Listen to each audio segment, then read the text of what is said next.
Welcome to the Medicare Secondary Payer or MSP Resources webinar. The goal of this webinar is to provide you a variety of resources and help points, and then to answer some of your questions. My name is Tom Ryan. I'll be your presenter today. I'm also joined by Leanne, and she's the one monitoring the chat. She gets to help me with those questions that you ask later, and she's going to track all of those, keep track of which ones you've submitted. So at any given time, you are welcome to submit a question. Couple of little housekeeping things here. First, if you would like the presentation for today's webinar, I do recommend you go to our training center. I want to let you know that the training center is available to you right now. It's in the live events page or web page. That's where today's presentation is available for download. However, it will be removed either later today or tomorrow. And then what we will have to have you do is wait just a couple of days until we get the encore presentation page updated. I would say typically a week or two, and then we'll repost the presentation at that time, so it's still available to you. It just takes a little bit to get there. It will remain available for 60 to 90 days on our website. Once it's permanently removed from the website, you will have to email us using the same email at wps.education@wpsic.com, include MSP Resources webinar, and then in the body just simply say, I'm looking for the presentation, and we can drop that into an email for you. I do want to let you know that I will take questions in the chat. The back and forth of opening all the mics and going back and forth takes a lot of time. So we have decided that in order to avoid that issue, we'll just have you put them in chat and Leanne will read them out to me. At the end of this course, I will be asking you to take a survey. Now, the survey is very important to us and to CMS. The survey gives us a lot of great information, but I'll talk more about it a little bit later on. Couple of things I want to make you aware of. First, this material is a tool to assist you. I'm going to give you a variety of resources. However, those resources can change. The information within the resources can change. Medicare regulations can change. So I did guarantee this morning that what was updated and what is still current. I will let you know there's one slide that I will talk about that is not available anymore, and we'll talk about that when we get there. Also, because of the changes, the information that I give you today may change tomorrow. And that information is definitely something you'll want to track. So we do recommend that you always go to the CMS website to get the most current information. We're going to talk about the difference between the CMS website and the WPS website in just a few moments. So what are we here to do today? First, it is to explore MSP website resources. How can you locate the information that you need? Now, a couple people did ask me about a webinar coming up next month that looks very similar, but it's a question and answer webinar, but it does have the word resources in the title. That webinar is designed to take your questions and to say, here's where you're going to find this resource. Let me show you. This one is designed to go through all the resources. So it's a kind of two different options of the same thing. One is more generic, and that's this one. The second one is more focused on your questions. So that's what we wanted to address to you. So we'll talk more about that. So our agenda for today is to begin looking at the CMS website, then to move to the WPS website, again, followed by some of the question and answer should we get time. But remember, the question and answer session is actually being hosted next week. So let me start there. Someone did ask about that. The registration is currently open, but I just want to show you guys where to find it. WPS website, which is wpsgha.com. Go to the training center, and this is your live events. Again, this is where you would find today's PowerPoint presentation right here at the top. But if we go down just a little bit, you're going to see something called here it is, 6.5, MSP Resources Question and Answer Session. This is the one that you want to register to get your questions answered. So if we get something in chat, it will actually be answered during that 6.5. We're not going to send out emails. We're not doing any of that. We're actually going to go through this 6.5 presentation. Our goal is to obviously get you the information, but really to help you find what you need. And that's our way of making sure we do the second part of this particular agenda. All right. So I do want to begin talking about the CMS website. One of the questions that came in is, when should you follow the information on the CMS website versus the WPS website? To start with, the CMS website is the official rules of Medicare. Did you guys catch the word official in there? The WPS website offers contractor guidance. So we are not the official website of Medicare. That is cms.gov. anything posted on cms.gov to the provider community is something you will need to know, and it is national information. Ours, on the other hand, is not national information. Ours is contractor specific for the jurisdictions that we govern, and we'll talk more about that when we get to our website. What I'm going to do now is move to the CMS website live. We'll come back to the slides because there's a variety of slides out there, but I think it might be a little bit easier for you all to take a look at this. So let's start with the daily operating instructions. This is going to be your next slide, slide 7. The daily operating instructions tell us how we have to process claims and what we have to look for, but they also tell the provider community what information Medicare expects to be there. What information in terms of all of these different things need to happen. So for instance, if you look at the daily operating instructions, their codification or their information coming from and explaining the Social Security Act, Section 1862B. Now, why is that important? Well, it's important because Section 1862B is the federal law portion that requires us to look for primary payers. Okay, that's great. It's got a lot of information in it, but it doesn't get down and in depth and in detail enough to really go through all of the different scenarios and the items. So how CMS does that for contractors and providers is to use these manuals. They are our daily operating instructions. So let's go to cms.gov, knowing fair well that they're coming from CMS and they are national manuals. They are not something that we get to choose or pick from or follow a little bit of this or a little bit of that. Just like you guys, we got to follow them all the way through.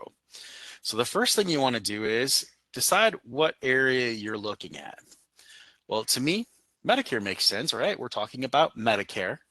We're going to talk about traditional fee-for-service Medicare during this portion, during these resources. I'm not going to get into any other part of Medicare, which means I'm not going to talk about Medicare Advantage or Medicare Part D. Traditional fee-for-service Medicare, which is Medicare Part A and B. Once I'm inside there, now I have to figure out where it's at. One thing that I want you to be aware of is we're talking about regulations and guidance. Remember, I said this is the stuff that comes from the Social Security Act. So it's the guidance, it's the official information that are going to be interpreted from the Social Security Act. And then we're going to move over and we're going to read the manuals. Now, before I move to the manuals, I just want to point out right below that there's this word transmittals. Now, this is in the middle column, and you'll see the word manuals and then transmittals. Transmittals are the changes that have not been manualized yet. So if something is changing, guess what? It may not be in the manuals as such, so you may need to look at the different transmittals. Unfortunately, right now, I don't have anything changing with Medicare Secondary Payer, so I don't really have a good option for a transmittal to show you. But let's take a look at the manuals. So when you come in, the paper-based manuals are old manuals. Some of you that have been around a while, we used to call it the room or the closet. And they used to have all the paper-based manuals, and we had clerks that went in and pulled old sections and put new sections in. So they've removed those, and they've done internet-only manuals. Now, these are the manuals to reduce the paper-based manuals. So let's just take a look at those. Again, here's that link to transmittals. By the way, just in case you're wondering, it is here for you in the related links right here on this page. But in the internet-only manuals, it is broken down by different manuals, different portions of Medicare you have to know. Well, the 100, which is the introduction, simply introduces you to the manuals. Don't forget to read the general information manuals, such as literally general information eligibility, that makes sense, or Medicare benefit policy manual. These are your basics. They're not specific to anything. The biggest one you have to be aware of if you're looking for Medicare Secondary Payer and you're looking for a lot of information is this 100-05, the Medicare Secondary Payer Manual. Inside the Medicare Secondary Payer Manual, there are a lot of chapters. And I bring this up because people don't necessarily understand how many different areas there are when we talk about these different things. So what's a provision? What falls under physician and other billing? You know, what is all of these different types of things? The basic place, though, I will recommend starting is always going to be Chapter 1. I think this has got a great opportunity for y'all to take a look at. And when we look at Chapter 1, it just kind of spells out all the different types of MSP, you know, what is considered a primary payer, why was it put in place, all of that different type a thing that you might want to know. Now, I bring that up because we did have quite a few people that asked, what is Medicare Secondary Payer? And then just some general provisions or general information. I can spend well over an hour.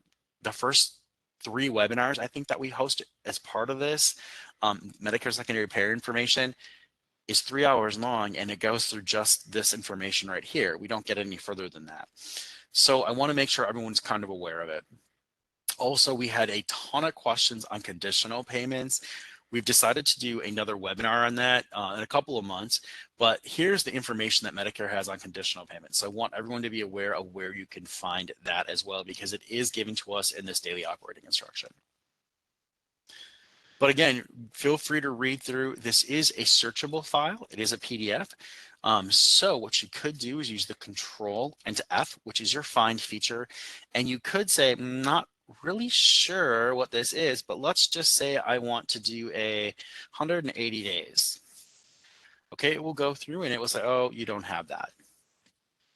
I want to do conditional because we know that's in there. Okay, so here's the conditional.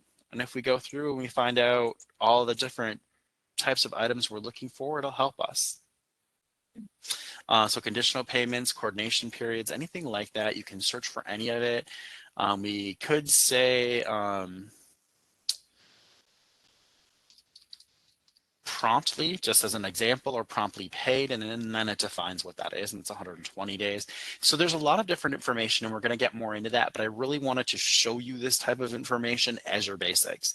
Please feel free to navigate and search this information. It is really going to help you get started. One of the great things, and I just scrolled up for a second, is that it does reference the Act, which is the Social Security Act, and it will actually explain where different sections are that are affecting certain things. So not everything will be in that 1862B. Some things are coming from different areas, and they're still governing us. So we have to make sure we know where things are coming from. So I wanted to make sure everyone was aware of this as well. The last thing that I was asked about was this reference, and it's not this particular reference. What it was asking is the Code of Federal Regulations. The Code of Federal Regulations is the actual codification of the Social Security Act. In other words, what CMS intends to do and has done to make it work. Okay, that's what's happening. That's what the CFR is. So we want to make sure that you know, okay, this is the Act, or the Social Security Act. This then codifies to this information, and then CMS puts it in your daily operating manuals so that you have that information available to you. Hopefully that all makes sense to everyone. So that is one of the 2 manuals that I really do recommend taking a look at. The other one that I will tell you is very important is the Medicare Claims Processing Manual, or what is known as 100-04. The reason this one is so important is it gives you the billing things, but also it tells us what you have to have. So where it says, hey, I need this to bill this, or this to bill this, or this claim has to have this in this location, this is where we get that information from. So sometimes we'll have YouTube's, or we'll have videos, we'll have encore presentations, all of these different things talking about where things should be on a claim. We take it from this information, which is down here. Sorry, it just takes me a minute to scroll down to it. Chapter 25 and 26, and then we interpret also 100-05 and the different areas of that to be able to give you what you need. Okay, so a lot of stuff going back and forth there. Leanne, I just noticed a pop-up on my screen that says I have an echo. Do you hear an echo? Sorry, I couldn't get off mute. No, I have not heard an echo yet this morning. Okay, thank you. Thanks to a couple other people did respond down in the chat too. I do appreciate that. I just wanted to make sure I was getting it, that it wasn't coming across to everybody. So along with these, CMS then says, okay, these internet-only manuals, which, by the way, are a lot. I just showed you a couple of them, but if you really stop to think about your billing requirements and you really start to think about the claim requirements, there's a lot of information in even one chapter. Someone asked if there's an easier way or a simpler way to find things, or a simpler way to find some information. There's a variety of simple ways to do it. But I don't really know exactly what you were looking for. So I thought, okay, I'm going to build in some more CMS type stuff that might help you. This was basically one of my first questions that I got, and I was like, oh, not really sure where you're going. So please put this back in chat if I miss what you're looking for with the simpler way, but I will start off with giving you some different pieces of advice. First, CMS has a training and education area. I really highly recommend that you use this. It's called the Medicare Learning Network. Now, for MSP, there's a couple of really nice resources which will spell everything out in a very easy manner. What it doesn't do is get into the in-depth processes, but it will get you a lot of starting points. So when we come into the Medicare Learning Network, we're going to go to resources and training right here on the top. Again, we went training and education. It's not in Medicare. It is in training and education. Medicare Learning Network, resources and training is the next option. Once we come in, you can see they've got a variety of different things you can do. If you want the CMS news items, this is the weekly emails that they send out or the emails they send out, you can sign up for that here as well. Now, we will send these out on Thursday as well. We've been asked to do that so that we meet everyone. Compliance tips, all of that. The one that I want to focus on though is this publications and multimedia right here. The reason that I'm doing that is because there's a really nice booklet in here, which I find pretty useful. And I'm going to start with the booklet. We'll talk about the fact sheet in the next slide, but the booklet comes first. And the booklet is updated. And so the reason this page exists is to tell us when the last update occurred. You know, what type of policy, what it is, all of that. This link is what does change. So they would change this information, and the link will open the most current booklet. So I prefer not to have people go out and just say, oh, I want this PDF, because when that happens and they take the old one down, guess what you guys get? A broken link. And is that helpful to anybody? Probably not. Where if I bring you to this page, you can always download the most current booklet, which is all I did. I clicked on the word download. And so inside this booklet, it specifies a lot of great information, but it's going to be very high level and it's going to be written in a manner that is easy to read. It's a great place if you have someone starting with Medicare who does not understand the concept of Medicare Secondary Payer. One of the basic concepts for secondary payer is actually the title. It's kind of a misnomer. And someone asked this question, so we'll address it right now. Does the primary insurance have to pay for Medicare to pay? First, under the Medicare Secondary Payer program, the answer is no. They can consider it. Once they consider it, that's what we're looking for. So they could apply it to a patient's deductible. They can say, this is not within the Medicare Secondary Payer. Nope, we don't pay for this. We don't pay for this as primary. We don't ever pay for this. All of those types of things that Medicare can do, they could do as well. Once you've got that information, you can then say, oh, Medicare, now are you going to consider it? That's what we're talking about here. So this will just help get you through some of the more basic information, but it's a great starting point in my opinion. I do like the fact that it does give you some statistics. Again, this is a 2002 statistic, but I do want to point out that it is saving nearly $9.17 billion. And yes, that is a year for the Medicare trust funds. That's a lot of money. Okay, so again, take a look at this. It's a great resource. This is the part that I like the most. And this is just some common billing and coverage situations. And it tells you, should Medicare, should the group health plan, what do we have to know?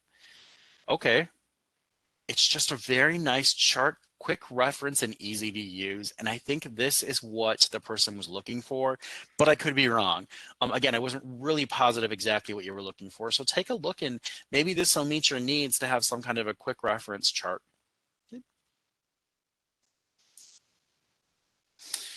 So that is the Medicare Secondary Payer booklet. Let's move back for 1 second and we're going to go back 2 clicks and we're going to go back to the publications and media. The other one is just a fact sheet. It's a very simple fact sheet and it's don't deny services and bill correctly. Basically, it's just a reminder from CMS that if you perform a service, yes, you should bill Medicare. And just because a person has a primary insurance doesn't mean you should deny a service. In other words, supply the service. Really simple information, nicely laid out though, so that you can actually take a look relatively quickly. One thing I do want to point out, I just have to find it in this one, is if you were to see red and highlighted verbiage, which there it is, this means that this is what was most recently changed. Okay. Most recently changed verbiage. And I knew it was in here, I just had to scroll down far enough to find it. So you'll see that in a variety of different publications. So I think this is a really nice opportunity to get through that different pieces of information for you. I think it's a great resource. Let's step back for a second and go back to the CMS website. The one area that someone asked is there a consolidated area for all MSP information on the CMS website? There is an area that is an MSP page, and this is going to be on slide 10. So if you come to Medicare, because that's what we're talking about, you have to kind of go through and figure out what you're looking for. The nice thing is it's on the bottom for this one. Remember, it's a coordination of benefits. That's what primary payer technically is. Medicare is a secondary payer. When there's a primary payer, we're coordinating the benefits. So this is where you're going to go. And then from there, you can go to a variety of different sources. I do like this provider services one. We're going to talk about that in just a moment. But let's just go ahead and start with the overview. So again, it's just going to kind of walk you through all the different information on the coordination of benefits program, which includes Medicare Secondary Payer. So we want to make sure you're kind of aware of the different pieces of information. I scrolled down to highlight this contacts information because this will walk you through who to contact when with different questions. What are you trying to do? This is who you contact. Okay. Now keep in mind, for providers, the nice thing is the MAC, or the Medicare Administrative Contractor, who's processing your claims, WPS, if you're on our call, hopefully, we handle most of your inquiries. However, that's not true for a patient. That's not true for someone who works on their behalf, such as legal, an attorney, or anything like that. So that's why this is so important. One thing I do want to point out is under the overview, which is again up here, keep going down and you'll see where it says Medicare Secondary Payer on the left side. When you select this, this is where you're going to find a lot more of some different situations. What's great is here's some common scenarios again, and it does explain the difference between a group health plan and a large group health plan. And that was one question we had is, how does someone change? How does this happen that suddenly Medicare was primary for this date, but they're not for a date later on in the year? And that normally relates to how they became eligible for Medicare, because disability is one and it's large group health plan, and working age is a second type. So when they become eligible for Medicare due to age related, 65 and older, then they move to 20 employees under that plan, where if it's disability, it's 100 or more. So it's very different, vastly different. Also, the end-stage renal disease has its own category. It's a separate set under the law. So this is, please make sure that you're following that if the patient is eligible due to end-stage renal disease. Okay. And it just kind of walks you through all the different stuff you might want to know. Again, great opportunity. If you're wondering why I'm still here and scrolling down, I'm trying not to flash scroll too fast, but I do need to get to the bottom of this page. So bear with me. There we go. There it is. A couple of you asked if there is a computer-based training, which is on the next slide, but yes, there is a computer-based training. We do not offer an actual computer-based training because CMS does. Because they offer this training, we try not to do that. We do live training on it, and we do post the encores of those training, and that is in our YouTube channel. This is the training material that we always suggest starting with at the beginning and moving down through it so that you have some understanding of Medicare, Medicare Secondary Payer, all of those different types of things. I apologize that it took me so long to scroll there, but it is at the bottom of this.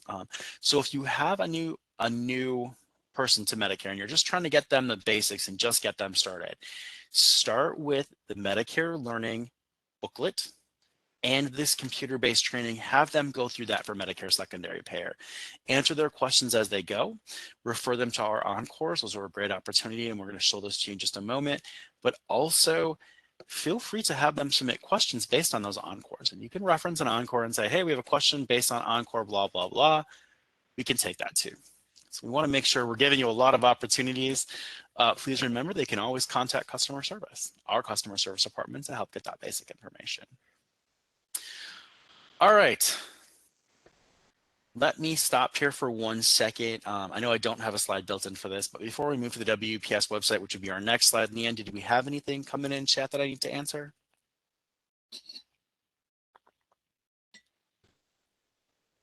I am not seeing any questions in chat related to MSP at this time.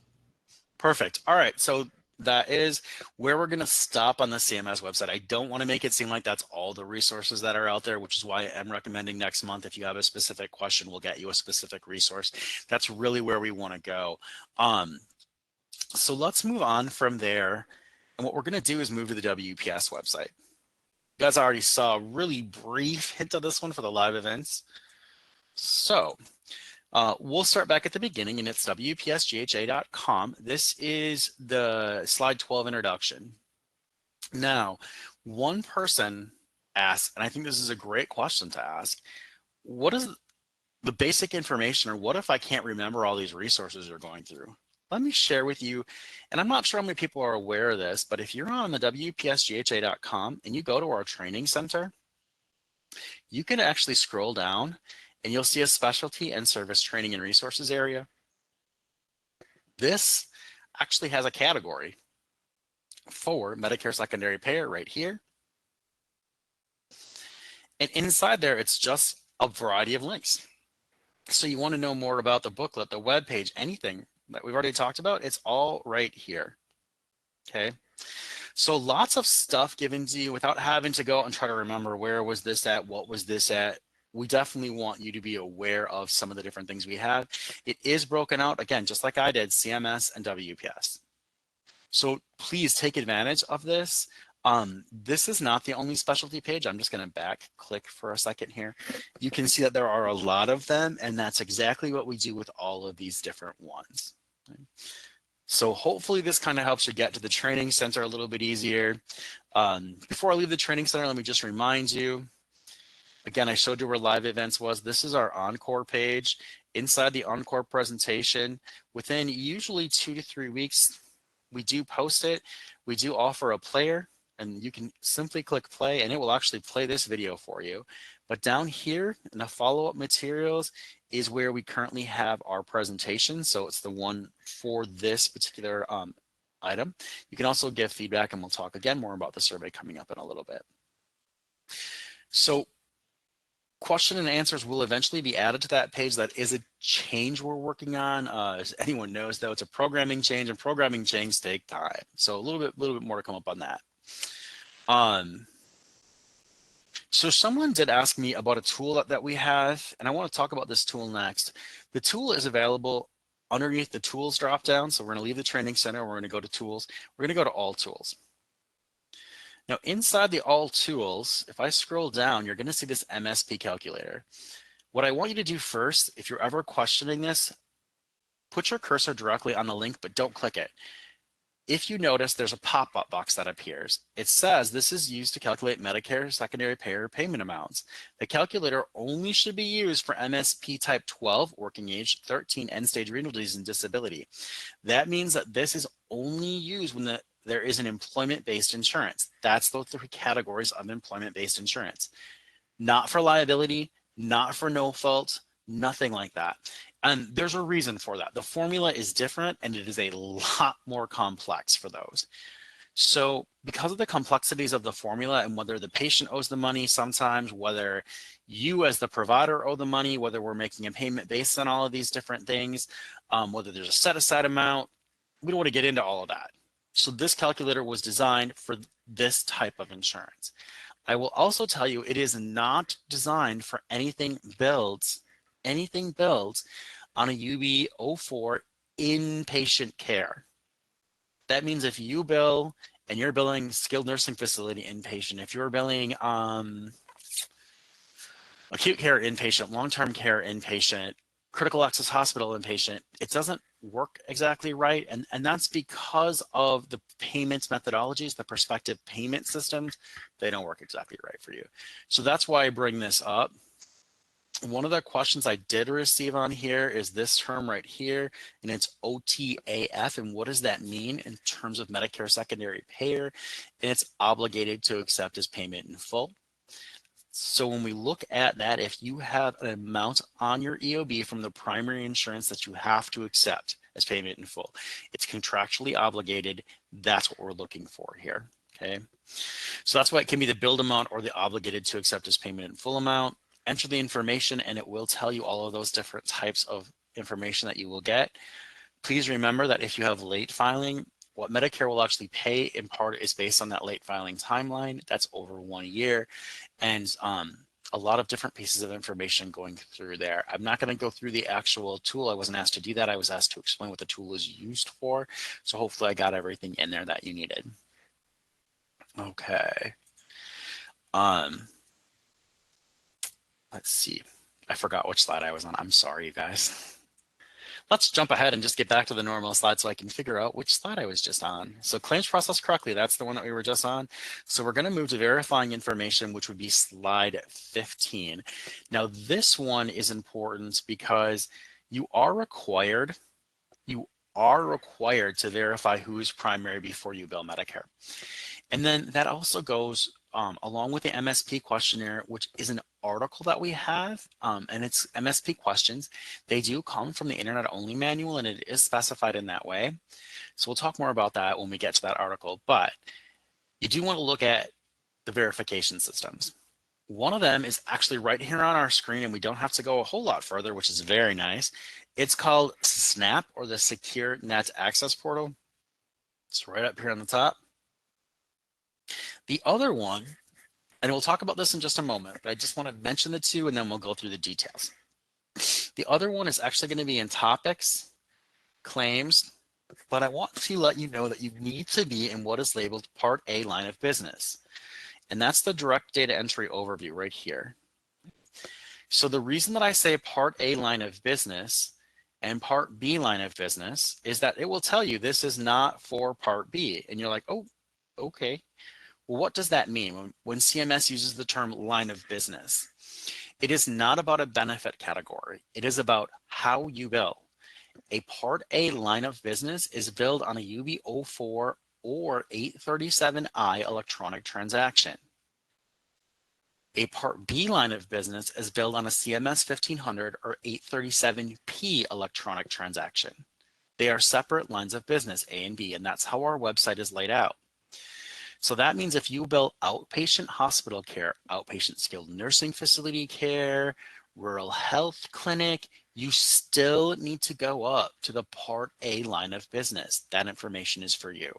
So hopefully that makes sense, which is why you can access DDE, because you bill to the proper system that does that. And the system is the Physical Intermediary Standard System, FIS, versus the Multi-Carrier System, MCS.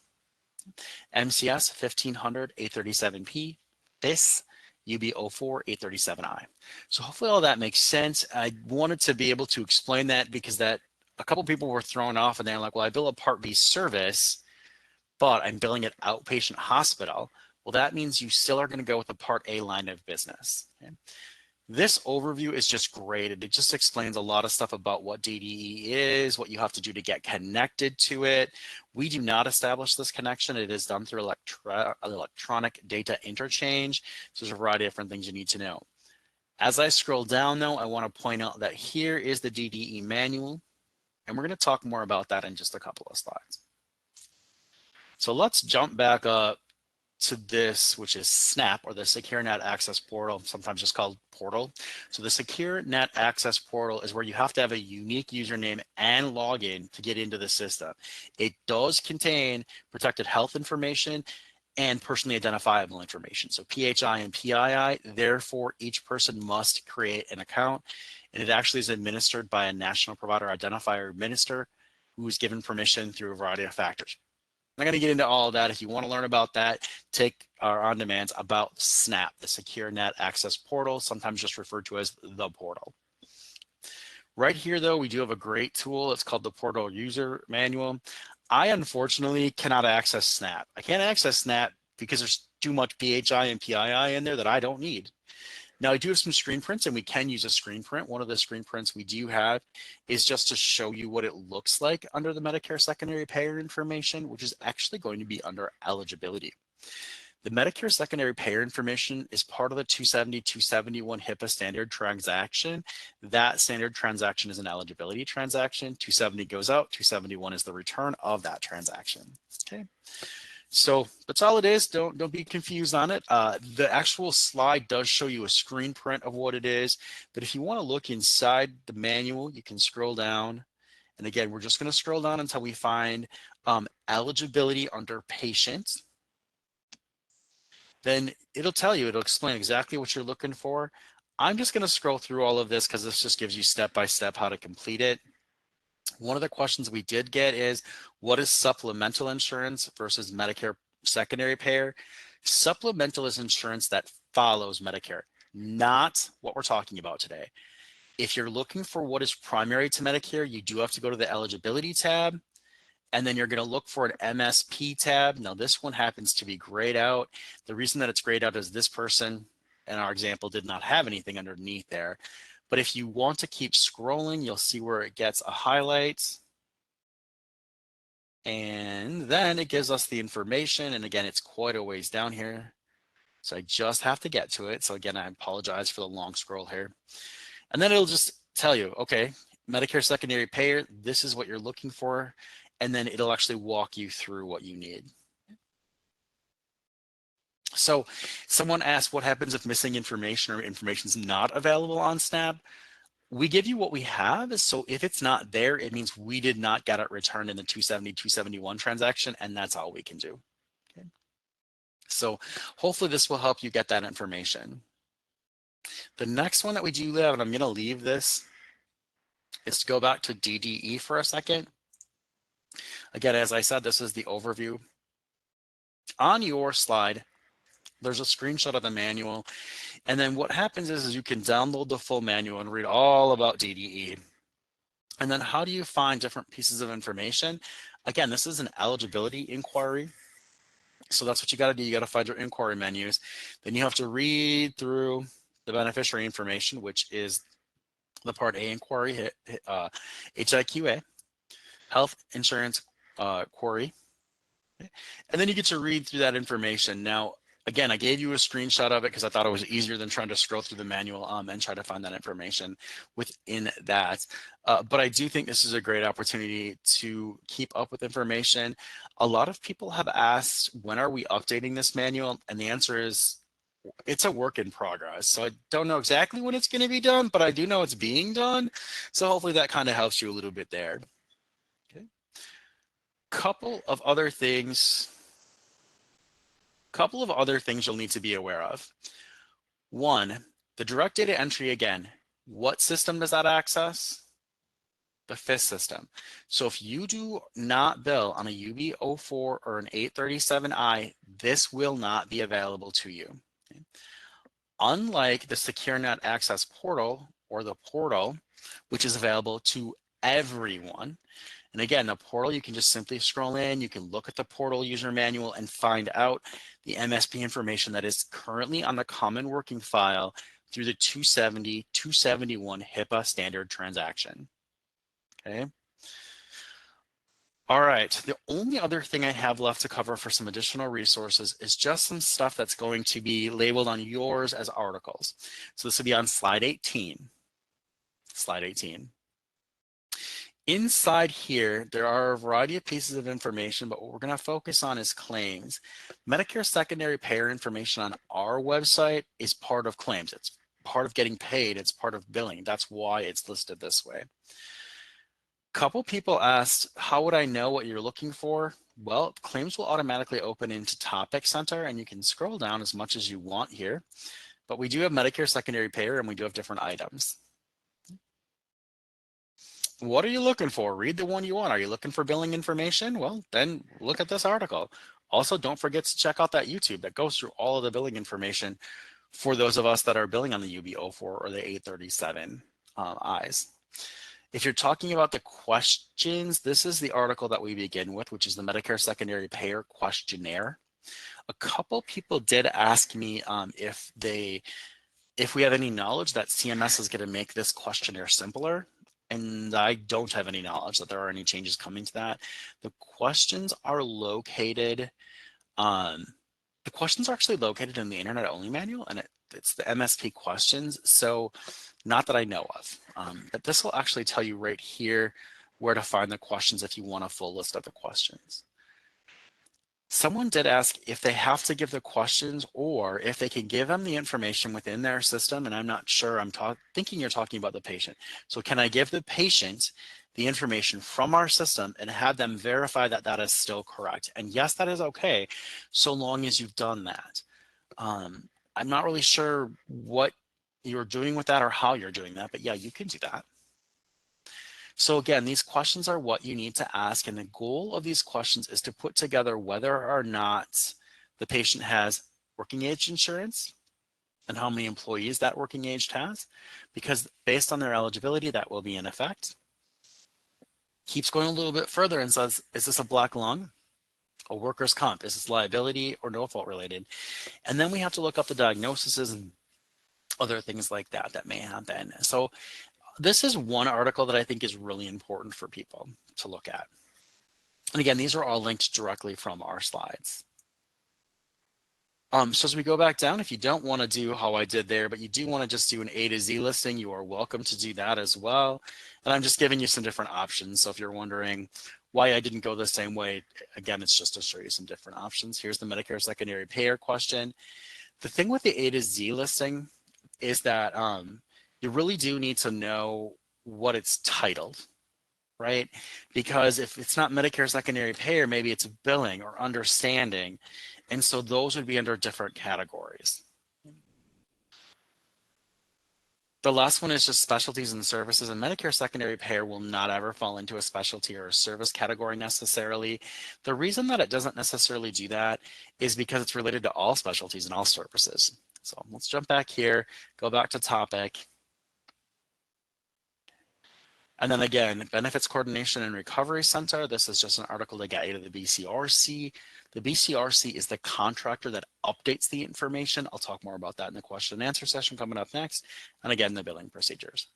I do want to point out that if I change the line of business on the top to a Part B line of business, I will still have a Medicare Secondary Payer category. It still has 3 items. However, it does have a little bit of different information because the fact sheet is different and designed for Part B billing.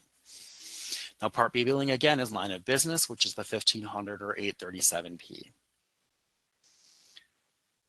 So let's see if we missed any of those resources. Nope, we went through all of these different resources. Which brings us to the question and answer section. I am going to go ahead and start with opening it up and having Leanne ask me any questions. Tom, we do have one question in the chat, and the question is asking, where do you find an MSP policy if the patient is enrolled in an HSA through their employer? So an example would be Blue Cross Blue Shield is the primary payer. Blue Cross Blue Shield sends the claim directly over to the HSA plan. The HSA pays remaining balance. So Medicare then comes through and pays as secondary payer. Who should be refunded, Medicare or the HSA? In this case, an HSA is not considered a primary payer. It's a health savings account that is from the patient. They're actually putting money into that, whether it's themselves, a spouse, or whoever. So Medicare is the secondary payer, and then the HSA is the one that we can't comment on whether or not or how they want that handled. What we do know is that we are paying according to how we should be paying. So when Blue Cross Blue Shield does that, that doesn't have anything to do with us. We unfortunately should be paying as the secondary payer because Medicare is their secondary policy. Again, the HSA is not listed as a secondary payer to Medicare, therefore it's the payer that they're paying out of pocket on behalf of the patient. Anything else? We do not have any other questions in the chat that haven't been addressed. Oh, I stopped, Tom. I just had one come through. Okay. So I think it's just came through. So if the patient does not give the correct insurance info at the time of registration, for example, does not give us Medicare info, MSP information, etc., and the claim is now timely, can we bill the patient? I'm going to assume by timely, you mean it's denied for timely filing. And the answer to that is no. Medicare says that it's the provider's responsibility to determine primary insurance and primary payer. So if you bill it, it will deny for timely. Timely filing is not an exception. or I should say Medicare Secondary Payer is not an exception listed. On the other hand, Medicare would encourage you to look back and see the information. So when you're looking at it, you want to look at the timely filing guidelines. That's where you're actually going to look at that information. And that is in the Medicare Claims Processing Manual, but it talks about timely filing and the exceptions, and that's what you should be looking for. Let's stop for 1 second before I get into any other pre-submitted questions and just remind you guys what I'm talking about when I say Medicare Secondary Payer manuals or the claims processing manuals, any of that stuff. So this is where we go to Medicare, right? We're on cms.gov because this is the official website. Then we talk about all these different coverage, rules, guidelines, etc. So we're going to go to regulations and guidance, and we're going to go to manuals. Inside manuals, the internet-only manual, there's some basic stuff that you need to be aware of, and I'm going to tell you the general information right here, 100-01. This manual says you do have to bill. You have to bill Medicare. So if we go to chapter 1, it's saying, hey, you have to bill Medicare, and you can read through all of this different information. Except that's, there we go. Sorry, it took me a little bit. It just talks about the general, the administration, all of that type of stuff. If you are looking for timely filing information, you can search this. Okay, it's not going to, oh, not timely filing isn't in this one. You can look for billing. This is how I do this. So definition, billing for services not furnished, etc. Okay, so it's not in that one. We're okay with that. Then hospital, deductible, co-insurance, all these different pieces of information. If you don't find it under general billing, then we can move again to the benefits and policy, except this isn't a benefit and policy. And so then you're going to move to claims processing. Now, when we're in claims processing, we have general billing requirements, and you have a whole bunch of other chapters on appeals, financial protections, all those different things. Now, I'm going to start with just general requirements, and I'm going to do a search for this one. Now, if you say, hey, Tom, why aren't you just giving me the direct link, and why aren't you just telling me where it's at? My answer to you is, I don't know it. I don't memorize everything and where stuff is at. So I literally do this every single time. Okay. So here's your timely filing. And again, it's in the chapter 1, and then it's in the definition. And then if we come down, exceptions. If it's not an exception and you're required to file it, and you're required to file it timely, which is part of the basics of this information, then you cannot file for an exception, but you still have to file the claim. And that's formats for claims, electronic submissions, all of this. So when you're looking at this information, this is what you're looking for. And I will go ahead and put this into the chat. But please remember that this, oh, sorry, it looks, Mia, did you already get this in the chat? I did, Tom, sorry. No, that's great. That's great. That saves me a little time there. So please make sure this is where you're coming from. This is where it talks about formats. It talks about all those basic billing requirements. And that's how I find my information too. All right. Any other questions that came in briefly there?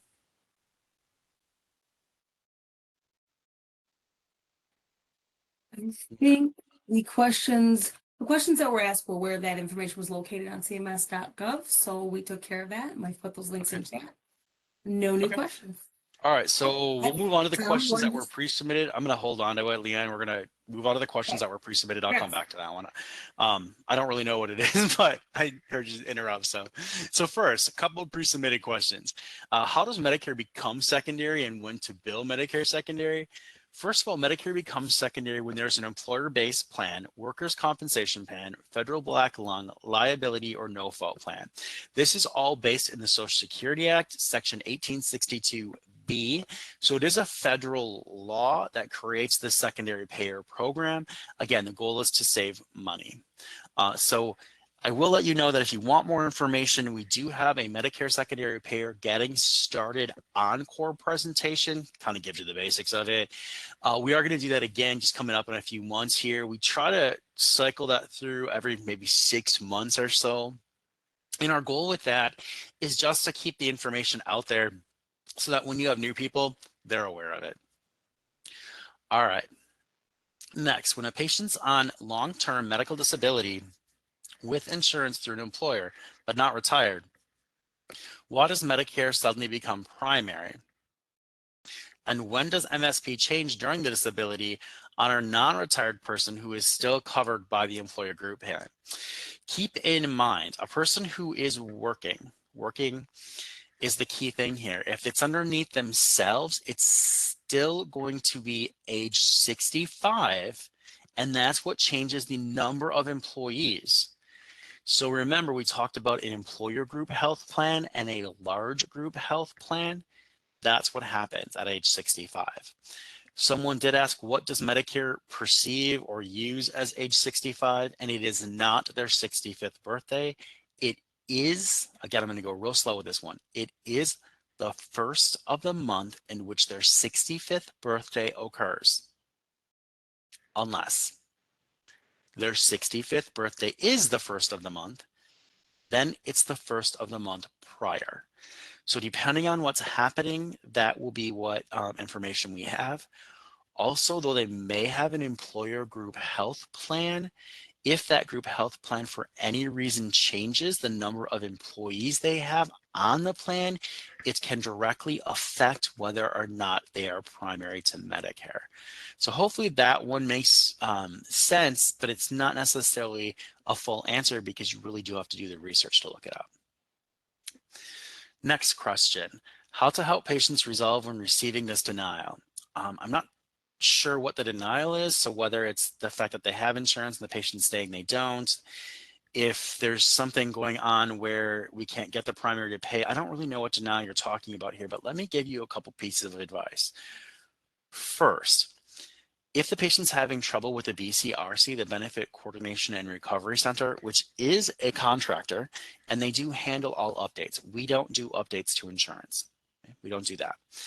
You can three-way call with them. You can have them in your office and make a call. They can appoint you to work on their behalf. Any of that is possible.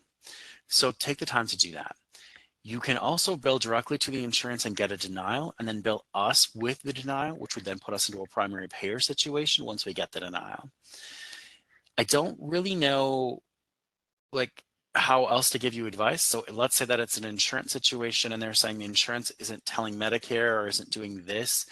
And that typically happens when there is like a no-fault insurance or a liability insurance on file. Again, it does go back to the patient or their legal representative in some cases to get a hold of the Benefit Coordination Recovery Center and get that information updated. In some cases, you'll even be able to keep the money if you filed for a conditional payment. You won't even be asked for the money back. We'll ask them for that payment back. So a lot of things happening with that one. And because I wasn't really sure where you were going or what you were trying to get at, I can't give you a better answer. All right, next question. How often does MSP verification need to be completed for our outpatient physical therapy?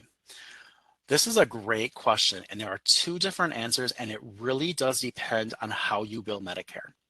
So first, the easy answer is if you bill in a UB04 or 837I, which by the way is not the person that submitted the question, but I'm just going to give you the answer anyway. So again, UB04 or 837I, if you have a service that is a reoccurring service for more than 90 days, you must do it at start of care, ask the questions at the start of care, and then every 90 days. Now, unlike that, if you bill in a CMS 1500 or 837P, the answer from CMS is as often as necessary to send accurate claims. Well, that doesn't really mean anything, and it's not really helpful to a lot of you. I'm going to give you a piece of advice.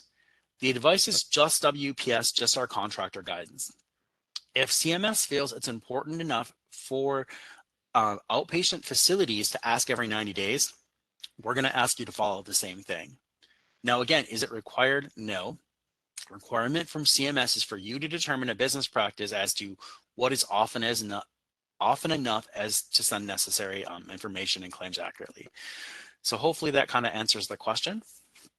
I'm going to stop there and ask Leanne about that question that I saw come into chat.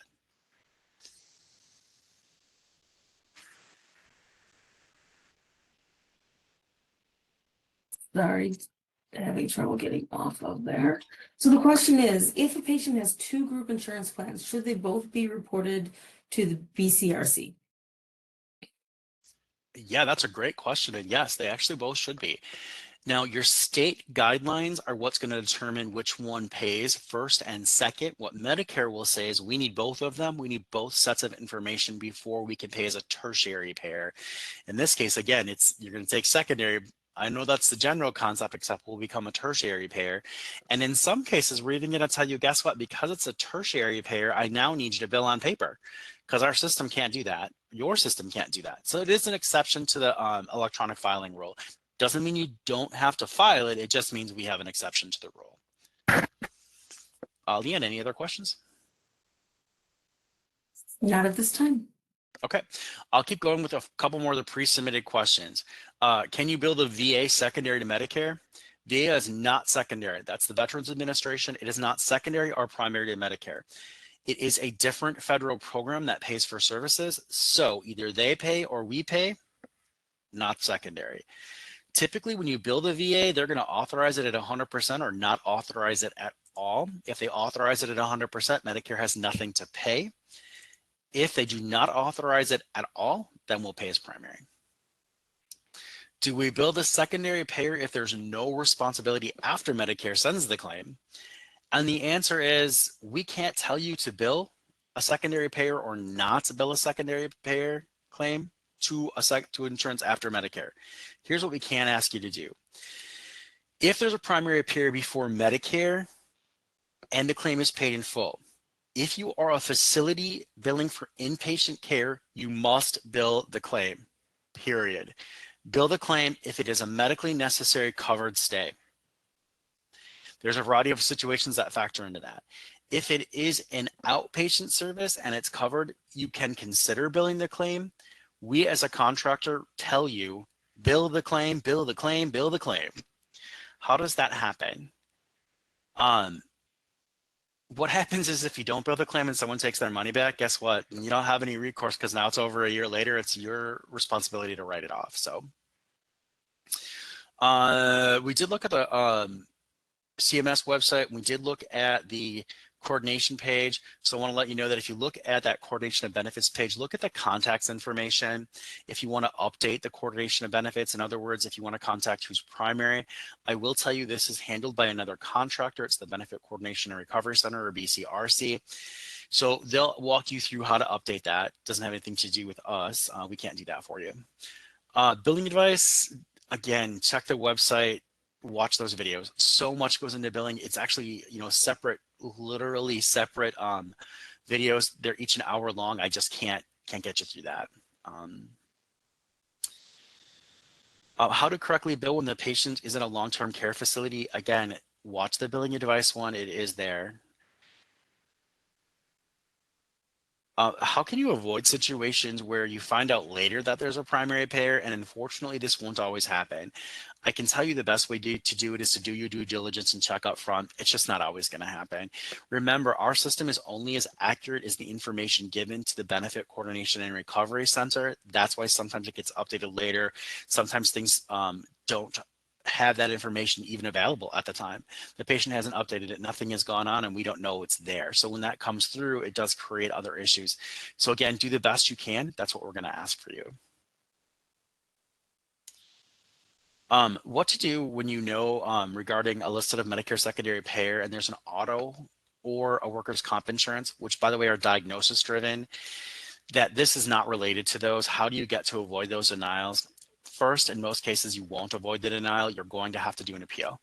And what we're looking for is why is it different? Why is it unrelated? That type of information. It's just a system limitation that we have. So I do want to take the opportunity to again, re-verify, yes, a Medicare tertiary payer claim is an exception. It's a system limitation, and yes, it can come in paper. However, if your system can file them electronically, you are expected to do so.